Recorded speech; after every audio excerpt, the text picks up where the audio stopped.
Yo, what's up, guys? I'm JyellowL. Check out my interview at indiebuddy.com. Let's get started. Do you know what? I wouldn't have been nervous um, if everything was normal. The only thing that's making me, I wouldn't even say nervous, it's just the uncertainty of the whole situation just kind of making me a little bit anxious as to whether it is even the best time for it to be coming out with everything that's happening. And yeah, so I guess I'm just a little bit. Yeah, we can say a little bit nervous. A little bit nervous just because I don't really know, but for a different reason. Not that I'm nervous about the outcome or how it's gonna work or how it's gonna do, because that's really ultimately out of my control.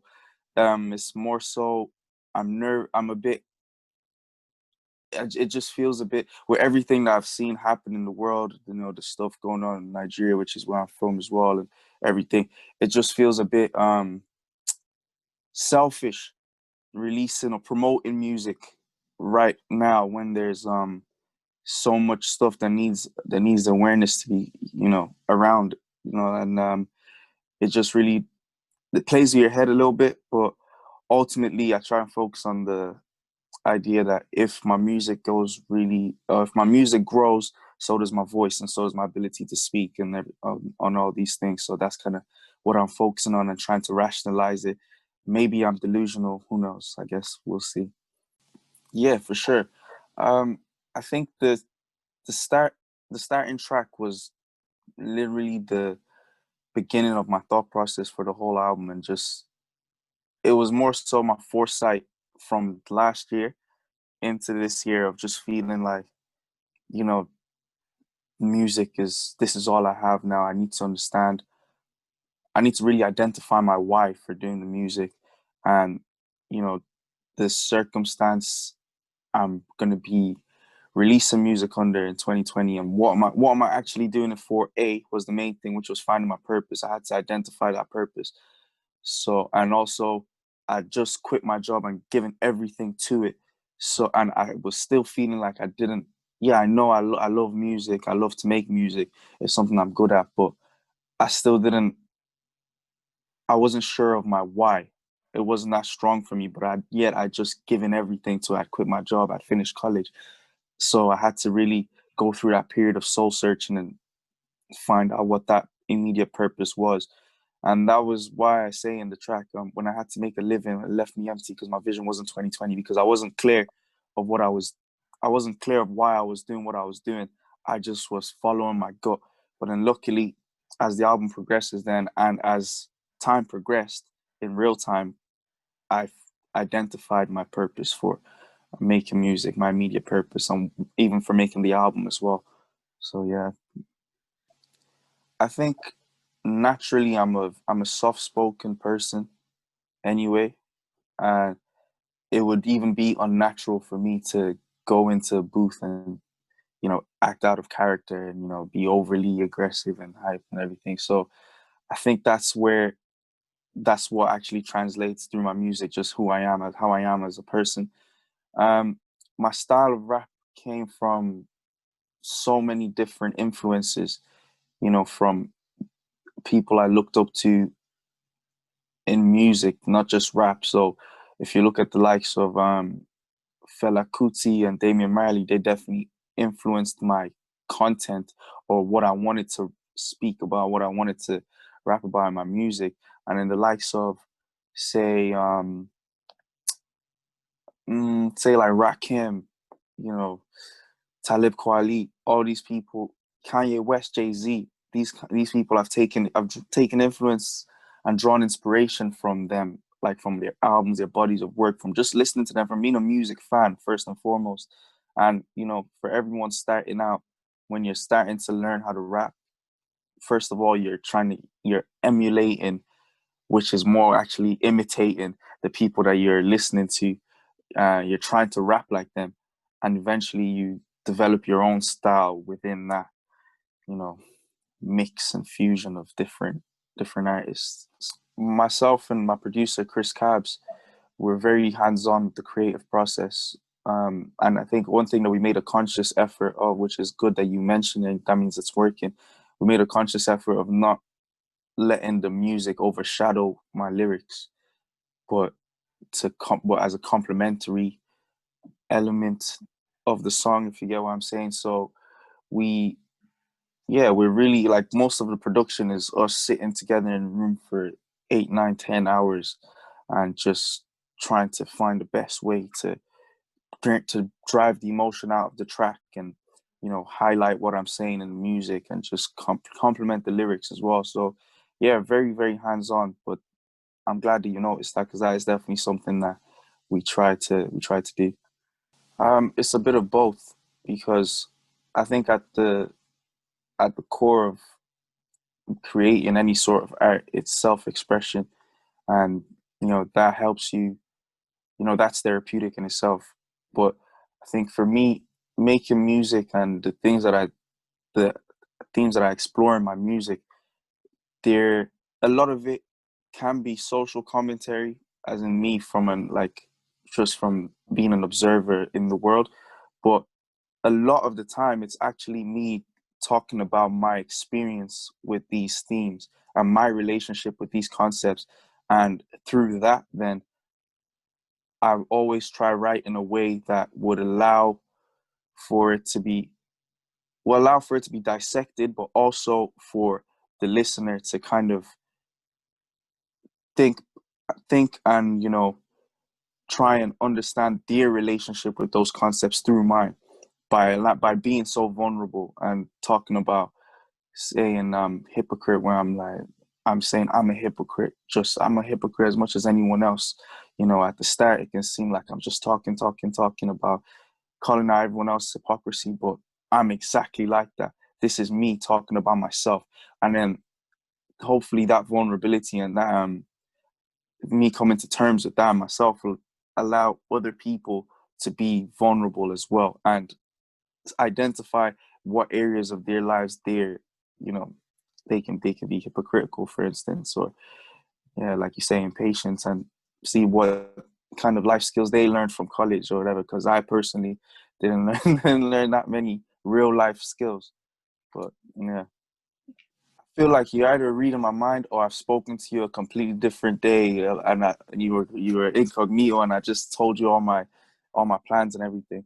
But no, actually, yes, it was like I've heard a lot of albums where the closing track sounds like a close to the album, and it usually is on that kind of frequency of like, oh, that's the end of a journey, that's done, and you kind of just say, wow, okay, that was great, and that's that. You move on, carry on with your day.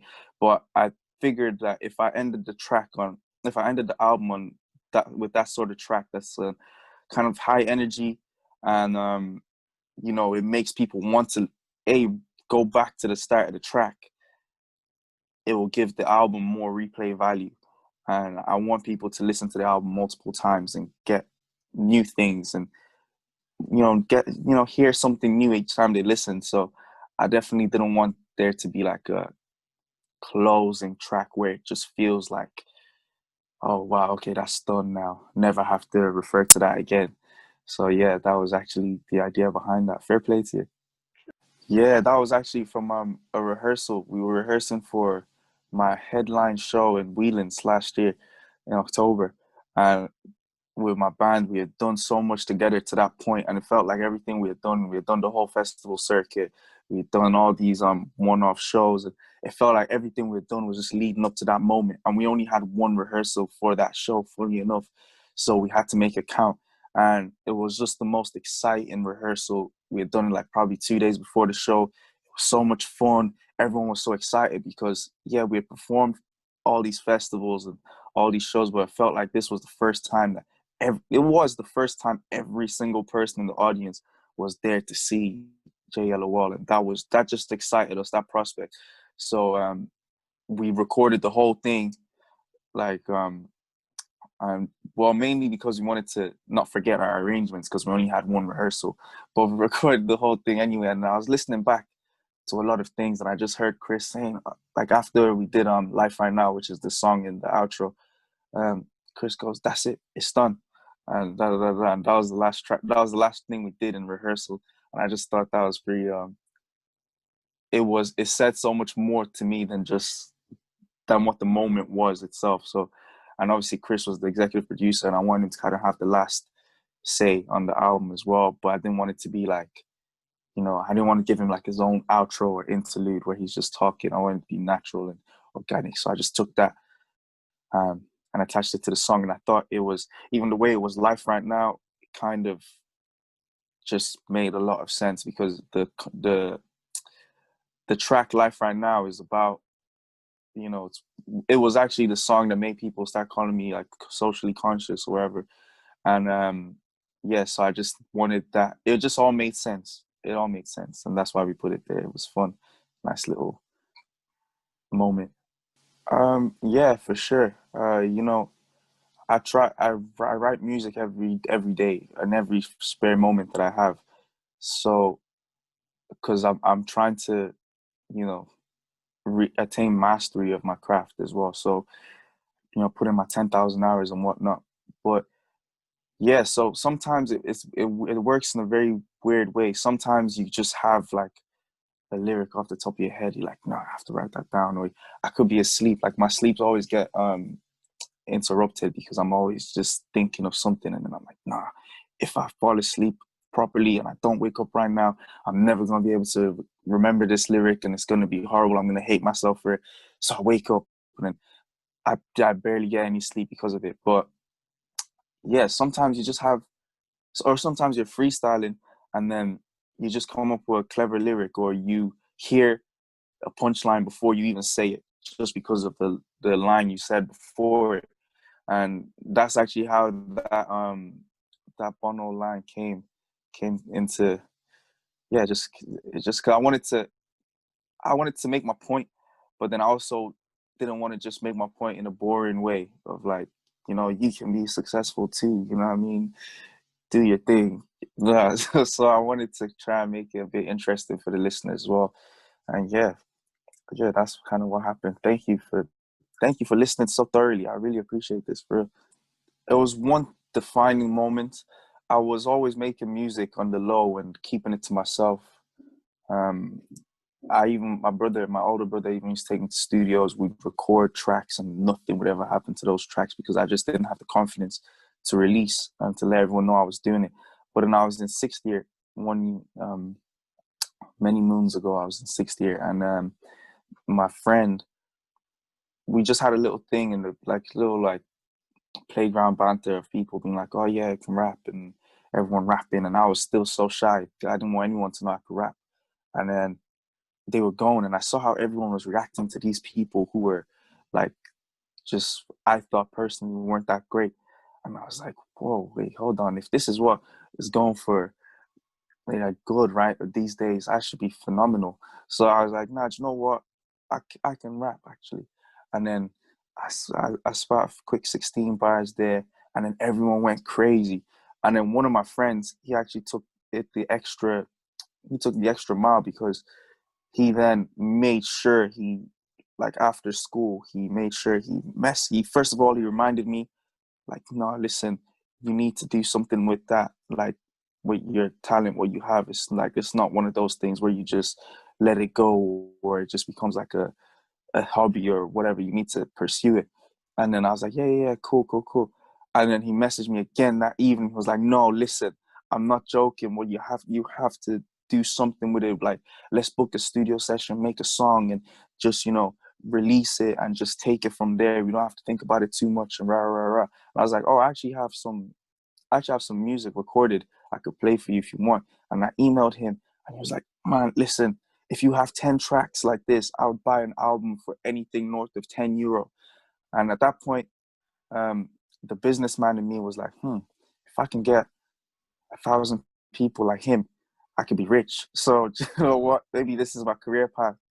And yeah, so that's when I released the song that night out of excitement, and I just never looked back since. So that was a defining moment, actually. Do you know what? I would have liked to be a politician, but just seeing, and this is going to be controversial to say, but politicians really have it hard. Like they bear the brunt of a lot of things because naturally people look to their leaders, so people look to them for answers and guidance, and we forget they're actually just normal people like the rest of us. Um, it's very hard for them to, for instance, like even what's happening with COVID, no one could prepare for that. No one has the answers, and just because you occupy a political position doesn't mean you have a solution for everything. Everyone's just living life, you know what I'm saying? So I wouldn't actually want to be a politician, just seeing how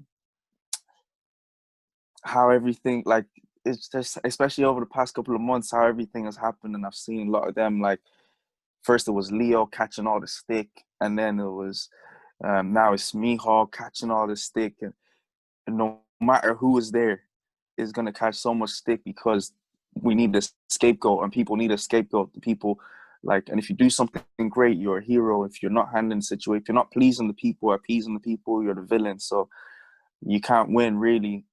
um so yeah, it was always something that I was interested in, and I always thought I was politically inclined, and more so I wanted to go into politics to actually help my music, because I had an interest in a lot of political concepts, but I wanted to get an in-depth understanding of those concepts, and just, you know, enhance my critical thinking and just my understanding of the political landscape as well, to see how I could sort of immerse myself in it and sort of make a change at some point. But it was always a retirement plan for me. It was never a thing of like, even if I go into college now, I'm not going to go and join the Young Fine Gael or whatever. Like, nah, that's not that's not my plan. It was always a case of, what it was I actually had more humanitarian ambitions than political aspirations, if you get what I'm saying.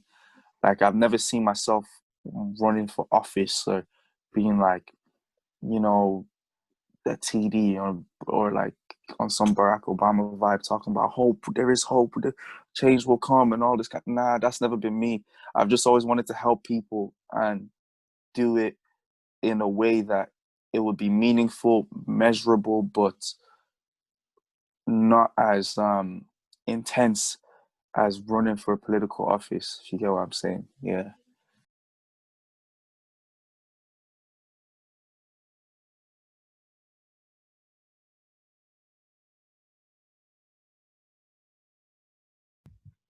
No one will ever understand how much we've just had to go through just there. Yeah. So the Irish hip hop scene, I guess it's starting to get recognition. Um, I think getting is the term of focus there, because it's nowhere, it hasn't got the recognition it deserves fully. I think there's a lot of incredible artists here who deserve way more than they're getting, and until we're at a point where we're widely regarded as a credible hip hop scene and a very, a scene with sick artists, then, like, worldwide, then we'd have got the recognition we deserve when every single artist is able to make a living off their music, for sure. It's been topsy turvy. I love music. I don't necessarily love the industry so much. I guess, especially in Ireland, it's been a case of everything I've done has been trial and error, really, just throwing stuff at the wall and seeing what sticks, and how how to approach certain things, from whatever it may be, from getting on radio to building relationships, networking, which is something that I'm very bad at, because I'm an introvert naturally. So, like, coming out of my shell to, you know do all the small talk and build a relationship and all of that is very tough for me. But yeah, it's just all been trial and error, even coming to a place of getting paid for shows, like, or having no management, and then being like, you know, being a bit reluctant to kind of state your price or your worth, or just those kind of things they have been challenging. But now I think I'm in a place where I understand, I've learned so much, and I just kind of understand now how things work, and I have people in place to do the things that I don't like to do, you know, like a PR agent or a manager, that kind of thing. So yeah, it's been an interesting experience for sure. I've learned so much from it. And with that knowledge, then I'll hope to help other people eventually. I definitely learned a lot, especially say going on the tour with Nelly. It was crazy because that was the first time I'd have performed to audiences that size, and it was a, it was definitely an invaluable experience because performing an intimate gig of like 100 to 200 people is completely different performing in front of 5,000, 6,000, 7,000 people because it's then yeah, it's a different ball game, especially when a lot of all the people are there for Nelly or Jay Brock, for instance, and then you have to kind of win them over. So the your set list is different. Your the way you interact with the crowd is different because you're not addressing like an intimate, you're addressing 5,000 people. So you have to really yeah, I definitely learned a lot. My craftsmanship and just my stage presence and everything improved off the back of those experiences for sure.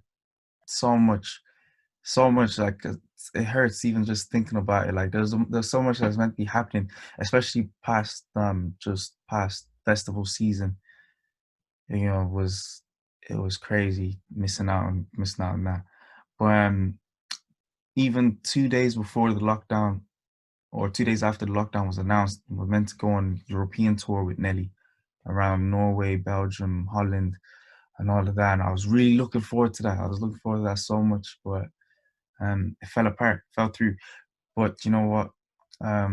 We come back, minor setback, major comeback, both. Because I think when I just started out, um, when I started performing, I was I was doing the most with my performances. Like I was trying to be like overly theatrical and creative, and it was like I'd have all sorts of props and stage design and setups and all this kind of stuff for support shows, for instance. And then I realized the more you get grow in the industry, you realize like that's a bit too much. Especially like for a headline show, you can do all of that stuff, but especially the promoters and the headline acts, they don't really appreciate when you're like trying to do too much as a support act. So yeah, it was a bit of both. I had to learn on the job. Like I said, a lot of it was trial and error. So it was things like stage presence, even learn how to manage my voice, my vocal control and everything, addressing the crowd participation, all of that stuff. I had to learn on the job because when I just started performing, I was losing my voice after every show. Like it was ridiculous. But then I learned that, I don't have to overexert my voice a certain parts of songs that I was overexerting myself, and then sometimes I can instead of trying to, I don't have to shout to bring the energy. I just have to like, yeah, just things like that. Things like that for sure. I learned on the job. Yeah. Um, what advice? Yeah, I'm very bad at advice because I always feel like I'm not qualified to give advice. That's the thing. But I'd say just well, what I did personally was I always I never undervalued myself, which was a key thing in my career. I never like because I had so many meetings of people who try and like sun me or like try and make me feel like I didn't deserve, like I had to be this to get this, and I was like, nah, that's not how it works because the only thing separating me from this is time. So um don't get it twisted. You're gonna give me the respect I deserve in whatever form that comes in. So yeah, never undervalue yourself. Know your worth. I think those are things that you kind of hear all the time. They kind of sound like cliches, but very, very, very important for sure. Who really knows, eh? Like what's next for everyone? You get me? But I guess a lot of things were planned. Like if you're talking short term, I definitely want to. We had plans for a tour. We actually had the tour dates booked and everything, but we don't know if those are even going to go ahead with like in 2021 with how everything is looking. Hopefully, hopefully go on tour, more music coming, a lot more collabs, a lot more um yeah, working with a lot more artists. I want to really bring the scene together and work with a lot more Irish hip hop artists and Irish artists in general. Um yeah, if we're talking long term, I want to definitely open up doors for a lot of other artists. You know, I just started JyellowL Records and everything, and all of the experience that I got from trial and error, there no longer has to be the error part of it, you know, for someone else. So yeah, I definitely want to see how I can help some artists in that respect, and take what I've learned and all my experience and put it into someone else, see what happens. But when it's meaningful, when it actually can be meaningful. So when I get JyellowL to a certain level, then we start looking at bringing more people through. Thank you for your time.